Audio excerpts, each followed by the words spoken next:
Hey guys, it's good to see you on this afternoon or evening or morning or whenever you're watching this. It's good to be able to study the Bible together. We're glad to be able to have this opportunity. Again, as we've mentioned multiple times, it's making the best of a situation where we're not able to meet. So it's good to have a Bible study together, and I ask that you'll follow along. And I know that this Bible passage that we're going to study tonight will have great benefit for your life. I know that this will help you through because it's helped me time and time again. Anytime I have a difficult situation ahead, I don't really know what's going to happen, or maybe I'm in a decision process. Whatever the difficult case is, I come to this passage. In Proverbs, if you turn to the book of Proverbs chapter 3, we're going to study Proverbs 3 tonight, and if the Lord wills on Sunday as well. So we're going to read this chapter throughout the process of the next weeks. I hope that you'll be encouraged by this as well, because like I said, anytime I'm in a difficult scenario, I love to come to this passage. Proverbs chapter 3. This is in the beginning of the book of Proverbs. The writer Solomon is talking as if he's talking to his son. The first two words of chapter 3, and this is how much of the first 9 chapters of Proverbs goes, my son. So it's Solomon as if he's talking to his son. He says, my son, do not forget my teaching, but let your heart keep my commandments. For length of days and years of life and peace they will add to you. Let not steadfast love and faithfulness forsake you. Bind them around your neck. Write them on the tablet of your heart, so you will find favor and good success in the sight of God and man. First thing we need to understand is the book of Proverbs is a collection of general statements of truth. These are not going to always be true. We know that there are situations where things that are generally true aren't true. There are instances where things might go different, or people make different choices.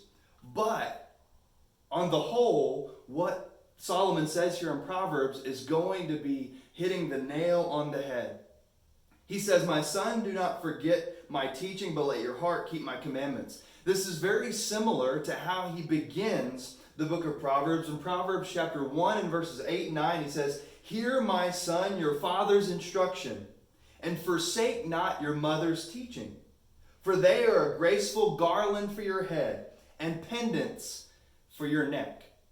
He's basically saying, follow your parents' instruction. It's going to help you throughout your time of life. And it's not just exactly what they say, but it's how they live their life. I think of my own parents, and there were some lessons that I learned from them that they didn't even really tell me. They might have said things similar from time to time, but I remember through their example, they taught me certain things. A couple of things I wanted to share. My parents taught me from their actions that we should work hard when no one's looking. My dad is still a minister, and growing up, there were times that we would be doing things and we'd be working hard on a Saturday, on a Friday, or when no one else was at the building, or just really when no one else was even knowing what was going on. I remember my parents working hard to try and help the church or to help an individual. And that really stuck with me, that it doesn't matter if you get credit for anything. It matters is whether or not you're serving others and helping other people. And similar to that, my parents also taught me through how they live their life. They taught me to do the right thing, even when no one knows about it. I mean, that's really the basis for integrity. And they taught me that through their actions. So when we read here in Proverbs 3, do not forget my teaching. My son, do not forget my teaching, but let your heart keep my commandments. This is not just what your parents say, but through the example that they live, the sacrifices that they make, we can learn from our parents. And if you actually look at the 10 Commandments, the original 10 Commandments given to Moses and then from Moses to the people, in Ephesians chapter 6, Paul quotes this or references this. He says, children, obey your parents in the Lord, for this is right. Honor your father and mother. This is the first commandment with a promise. And he states the promise there in Ephesians 6:3, that it may go well with you and that you may live long in the land. And this is very similar to what Solomon is saying in Proverbs. If we skip at verse 2, it says, for length of days and years of life and peace they will add to you. So in the Ten Commandments is honor your father and mother so it may go well with you in the land and that you may live long in the land.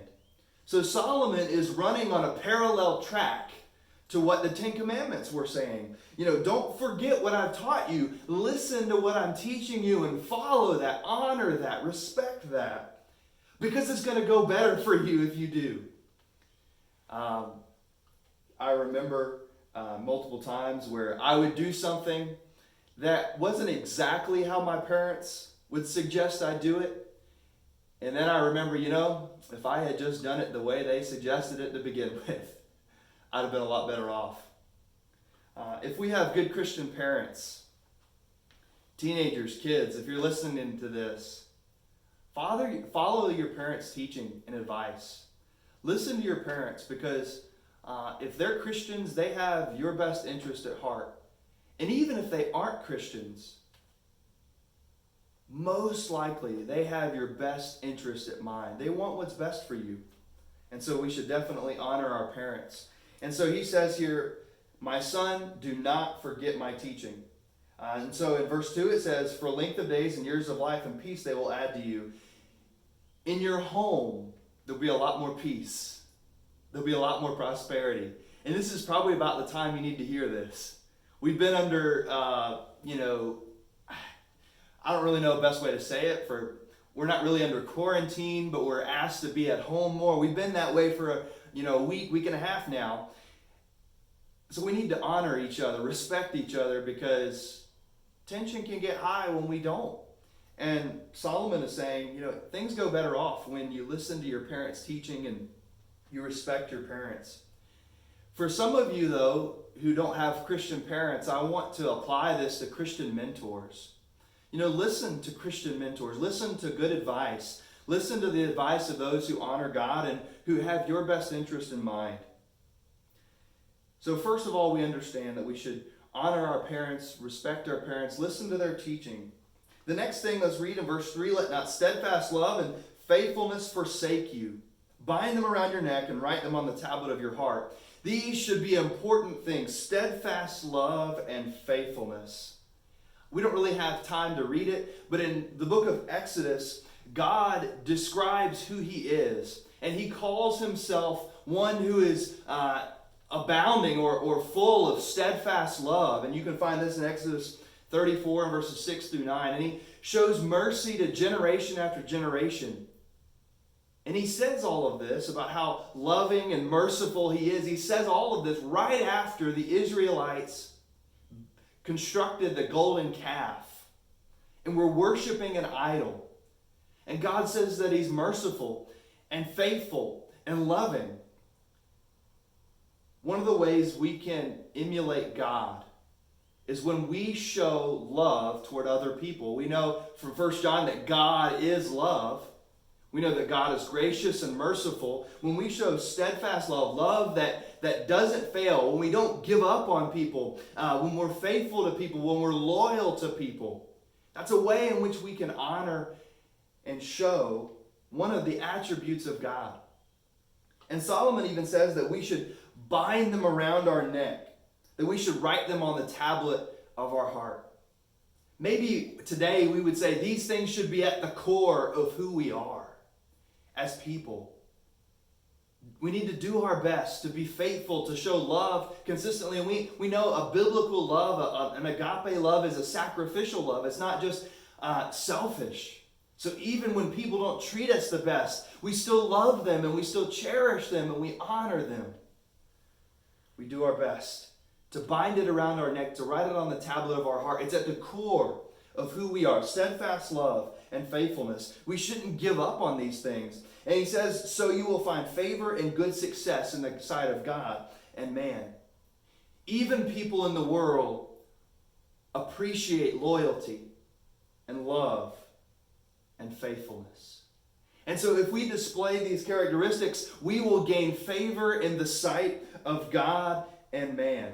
We will gain good success in the sight of God and man. I think of Jesus in the time between the ages of 12 and 30. We know very little about what took place, but we know one verse is true. In Luke chapter 2 and verse 52, Luke has this summary verse for all of these years of life. He says, "And Jesus increased in wisdom and in stature and in favor with God and man." So Jesus had to grow in all of these areas so that he would gain favor with God and man. So God, or Jesus, who is God, of course, needed to grow in these areas. And like what Solomon says, if we have steadfast love, if we're faithful, we will end up finding good success and favor in the sight of God and man. And the example of Jesus' life, we should be striving to grow in wisdom, in stature, and in favor with God and man. Of course, Jesus grew between the ages of 12 and 30, and so we'll cast out stature. Of course, he grew in figure as he grew into an adult.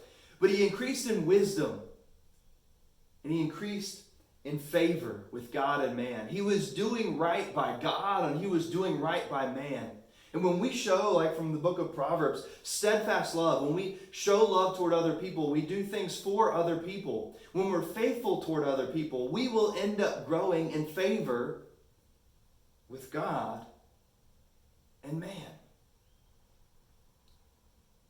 As we work through this passage, I want to encourage you, as we see from Proverbs, don't forget the teaching of those who've gone before us, whether that's a mentor or whether that's your parents, and whether that's maybe you're self-taught from God's word. Keep the teachings.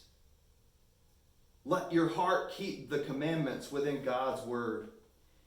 Your life will be better off for it.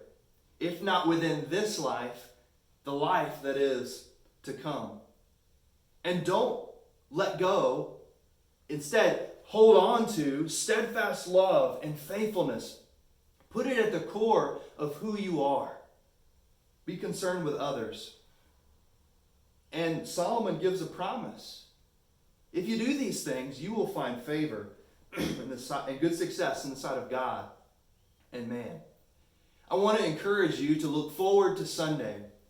If the Lord wills, if we're able to study together on Sunday, we're going to read the iconic verses from Proverbs chapter 3, starting in verse 5. If you look down at verse 5, it's a verse you'll probably recognize. Be ready. Look forward to that. Because I know Solomon has more to teach us. Talk in your family. Talk about ways tonight. Talk about ways you can honor and respect one another. You can keep your parents' teaching. Adults, parents, how are you keeping your parents' teaching to this day? Maybe through their example. How are you doing this still to this day? And then ask yourself the question and discuss, how can you have steadfast love and faithfulness at the core of who you are? I hope you have a fruitful study from Proverbs chapter 3. I'll look forward to Sunday. I can't wait. I hope that we'll be able to have a good study together. I'm praying for you guys. I'm praying for our congregation. I pray that you'll stay strong, that you'll have strength from the Lord. Focus on Him, because He'll carry us through this difficult time. Thank you, and have a good evening, noontime, morning, whenever you watch.